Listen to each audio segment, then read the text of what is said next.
Picture this: someone slows down in front of you on the road just for a second, and before your brain has even processed what happened, your hand is already on the horn. Your child asks you the same question twice, and something inside you snaps. Not because the question was wrong, just because it was the second time. You're watching a news panel debate, and three people are screaming over each other. Nobody is listening, everyone is performing their outrage, and somewhere in your body, without realizing it, your nervous system is drinking all of it in. This is where we are right now. We have become a culture that cannot tolerate a single second of friction, of waiting, of slowing down. We want the food delivered before we finish ordering. We want relationships to feel good all the time, and the moment they require effort, we call it incompatibility. We are dissolving marriages over things our grandparents would have called yet another day. And here is something that made me stop and think. When I started creating content in social media, reels, videos, things I genuinely wanted to say, the algorithm told me something that quietly shook me. Don't post reels over 3 minutes. Your reach will be limited. 3 minutes?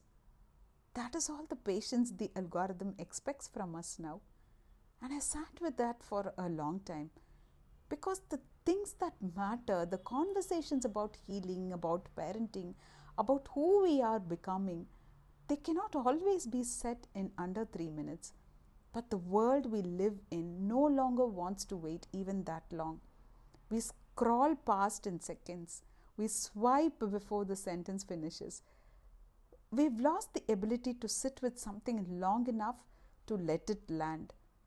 That realization that we have become too impatient even for 2 to 3 minutes of something valuable was the seed that became this podcast.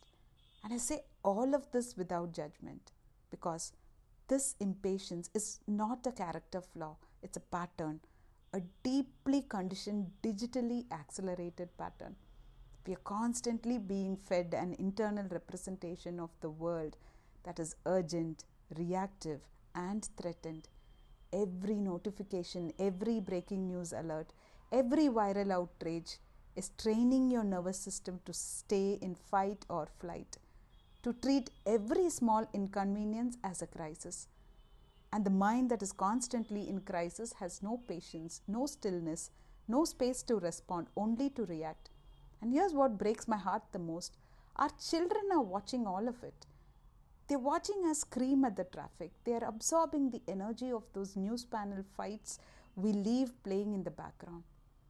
They're spending hours inside violent games that reward aggression and speed, where the only way to win is to destroy faster than the other person. What we model, they absorb. What we sow in them today, they will spill out tomorrow. Not because they're bad, because they are perfectly, completely human. And humans learn by watching the adults they love most. Every behavior has a structure, and every structure can be changed. The patterns wired into the subconscious can gently be consistently rewritten, not overnight, but with intention, with practice, with 10 minutes a day of showing up for yourself. That is the power of graphotherapy and NLP working together. I'm Gayatri Balaji, and at the Inner Shift Studio, this is the work I do with parents, with adults, with children, with people who look at the world right now and feel a deep, quiet unease and want to make sure that unease stops with them and does not reach the children, because the world outside is loud and it's getting louder, but inside there is still a place that can be still, that can be patient, that can choose response over reaction. You found this podcast and you've stayed longer than 3 minutes.